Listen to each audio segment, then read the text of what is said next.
Inés, Danny, Michael, Jessica, And you? Camilla. Kevin. Steve? Can media bias affect the outcome of presidential elections? Can media bias prove the deciding factor of when a country should go to war? My name is Daniel Vieira, and these are questions I'm going to answer right now in my speech about media bias. Please keep in mind those questions while I demonstrate to you some examples of potential bias in the mainstream media and its sometimes disastrous global effects.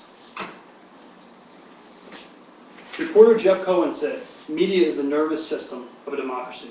If it's not functioning well, the democracy can't function." But where do Americans get their news?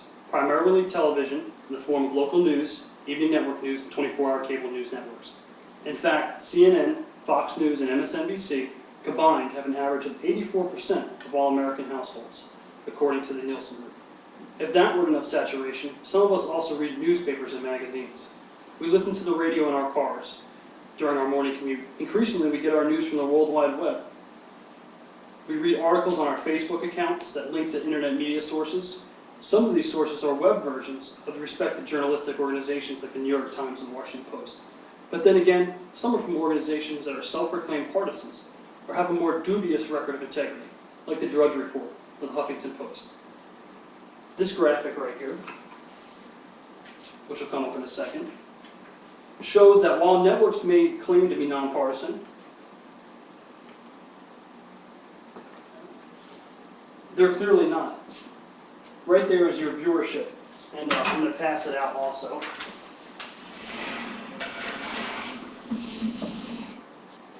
And what it shows is the viewership of the networks is clearly not. It's very partisan, in fact. Fox News is very Republican, and the Drudge Report is also, and Huffington Post is very liberal. Are we expected to believe that viewers tune into these networks because they enjoy reporting that conflicts with their political views? I'm going to show a quick video clip from a program called Outfoxed by filmmaker Robert Green. It's about 2 minutes. First person who made the call to say that George W. Bush had been elected President of the United States was the person who was in charge of Fox News' election analysis division, the people that crunched the exit poll numbers. That person was a gentleman named John Ellis, and he is George W. Bush's first cousin. At around 2 in the morning on election night, a new set of data had come in, and it was complex data from precincts all over Florida. The proper answer in analyzing that data unquestionably was you couldn't tell. It was too close to call. There was simply no clear winner.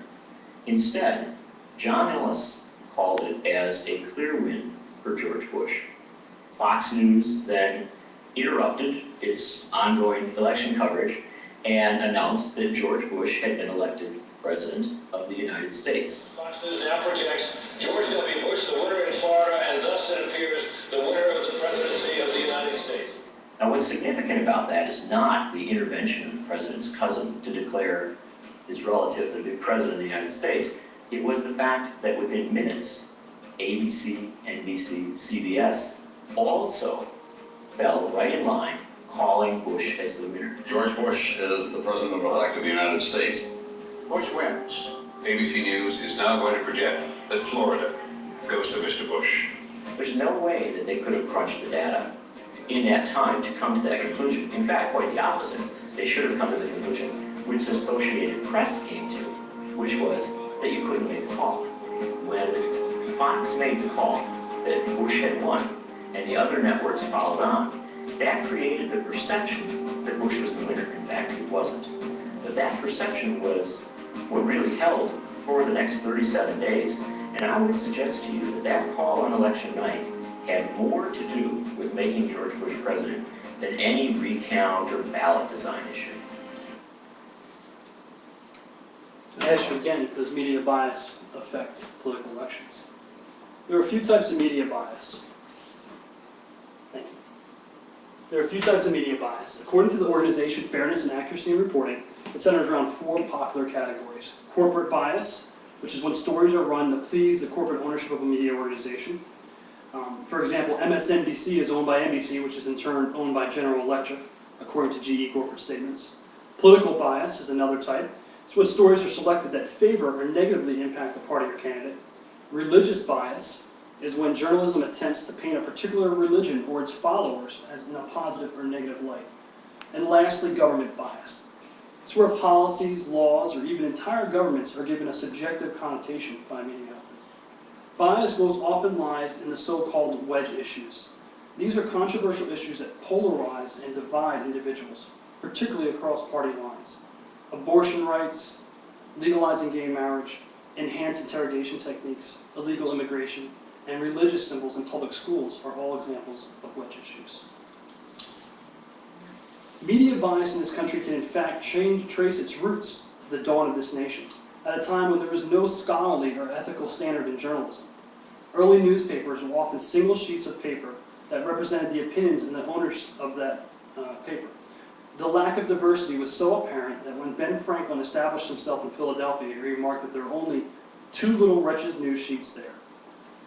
Another example of the history of bias occurred on February 15, 1898, when the USS Maine suffered an explosion and consequently sank in Havana Harbor. American politicians and leaders immediately took the position that the cause of the explosion was unknown, and President William McKinley cautioned a patient approach.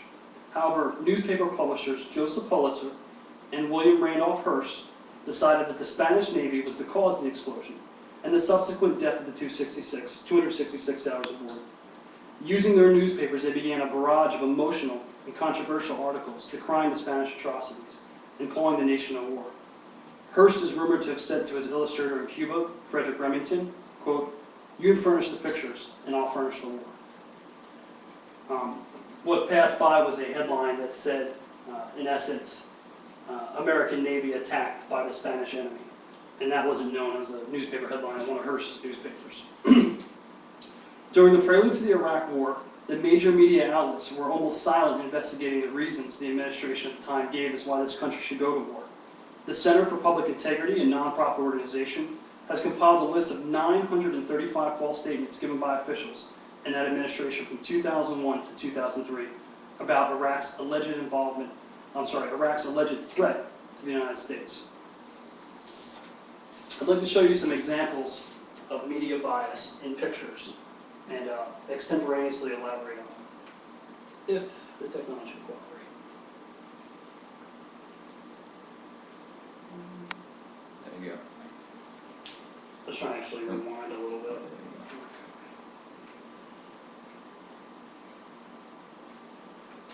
It says, "We are all socialists now." It's a red hand shaking hands with a blue hand.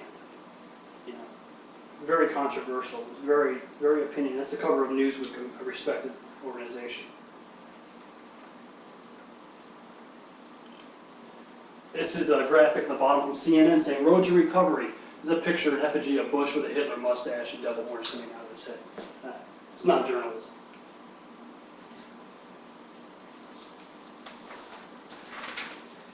On the bottom of this graphic from MSNBC, it says, "What to do with the Clintons." Again from Newsweek, a picture of Sarah Palin in running shorts, and it said, "How do you solve a problem like Sarah Palin?" The last is unbelievable. It's from Fox News, and it's from a couple months ago when Osama bin Laden was killed, and it says, "Obama, Biden, Osama bin Laden, coincidence."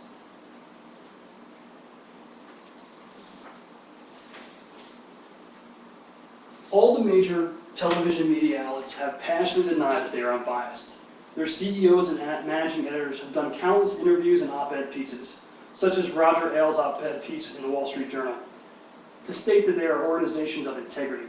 In fact, one popular network uses the slogan "fair and balanced." They argue that we have the freest media in the world and the most constitutionally protected. However, the next time you're watching a news segment, ask yourself the following simple questions. Is this news story devoting equal time to all sides of the issue? Is it omitting certain facts? Does the headline match the story? The story is about Osama bin Laden getting killed. Who are the sources and who are the commentators? Who do they work for? Is what I'm watching commentary and opinion, or is it strictly fact? Does it use inflammatory labels or terms?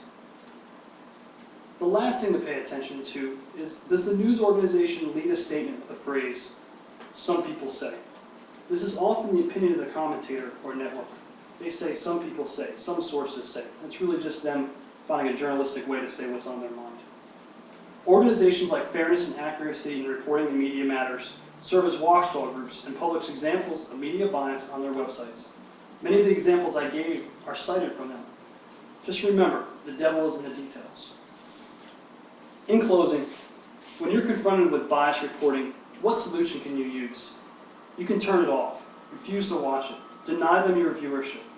Write an email or a letter expressing outrage and let them know you won't watch anymore. John Nichols said, when you have a network that is so powerful and so intent on warping the dialogue, it limits that discourse and actually influences it to be a narrower discourse. That is what I think citizens should be up in arms about. We can't accept this anymore. If we do accept it, we are handing on to our children and democracy a lesser democracy than we inherited. And that's the one thing we don't have the right to do. Thank you for your time and consideration.